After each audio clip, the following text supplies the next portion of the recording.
It's Halloween time. I mean, obviously, I'm kind of dressed as Wolverine right now.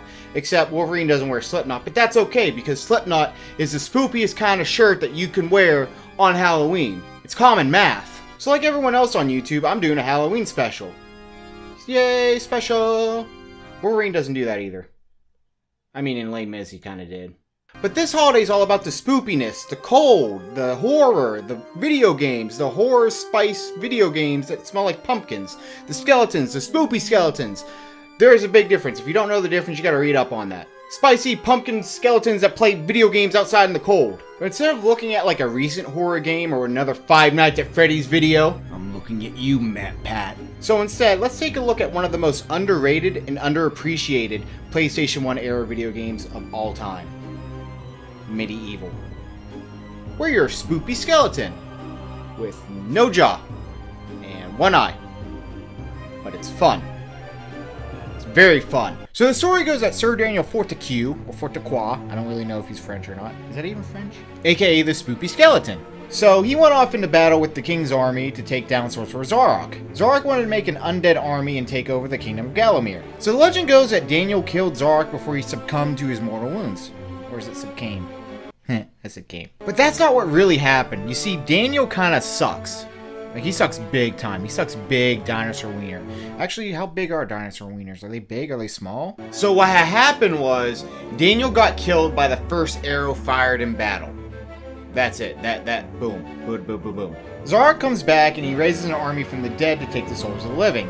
But he also accidentally brings Daniel back to life. So Daniel wasn't able to make it into the Hall of Heroes because, as stated earlier, the dude just sucks. So he makes a decision to try and bring down Zarok and earn his way in there. So now you know why you're a skeleton. There's your background. The game's art style was majorly influenced by Tim Burton's Nightmare Before Christmas. I mean, it's pretty obvious. And it's not really Halloween unless someone mentions this movie. You either have to talk about it or you get a tattoo of it. There's no in between. Heck, even the music took direct inspiration from the likes of Beetlejuice and A Nightmare Before Christmas. The atmosphere was widely praised, and honestly, I just freaking love the soundtrack. It's amazing to me. You get to throw your own arm as a weapon and beat people with it. That's genius! That's amazing! That's innovation! This is magical! This is what God intended when He made the world. He looked at this day and said, you know what? This is what I want. He didn't think about the miracles. He didn't think about anything else. He didn't think about Noah's Ark. No, none of that. You know what he thought of? Being able to hit people with your own arm as a skeleton. This was his master plan. This is what he intended. Okay, that's probably not at all what was intended, but still, it's pretty cool. The controls are pretty simple.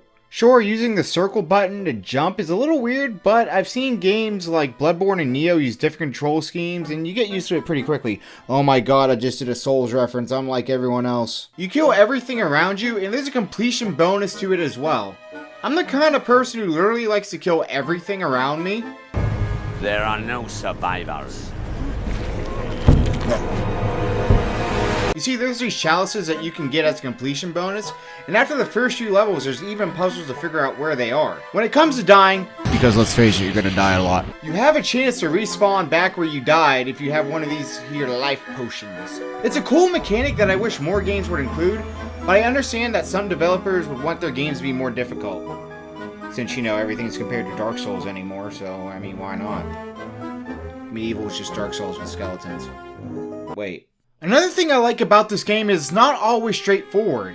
There's puzzle parts where you have to read books and know how to make your next move. There's even levels inside levels, like that's cool to me. However, there is a lot of backtracking in this game, and that can get annoying at times, but hey, it's okay. That's pretty much all Destiny was when it came out. My biggest gripe with this game is the camera. It gets stuck behind objects, it's wonky, and in small spaces it can really get you messed up. I mean, sure, this was a common problem in games back then, but it doesn't excuse the sin. No, still bad. I don't care what they did, you did it too. Oh, and a turkey saves you from a dragon. Yeah, that's a thing. Bosses in this game are kind of hit and miss. Some are really forgettable, some are really easy. The final boss is actually really simple and easy and weird. I really don't know how to describe what I'm looking at. Would you look at that thing? I don't like it. Get rid of it. Now. Stab it. Hit it. Kill it. Destroy it. If you end up getting the true ending of this game, Mr. Skelly gets accepted into the hall and people actually like him. Oh my gosh, Well, actually, kinda. They don't all fully like him. But overall, this game is a really fun time, and it's great to look back on. It's nostalgic, but it also has flaws. I mean, every game does. Well, almost every game. I'm having X-Men 3 flashbacks. Except this isn't terrible. Plus, you get to beat people with your arm. It's a good game. It's a good game on that alone. But, here's a year for to Q. Son of a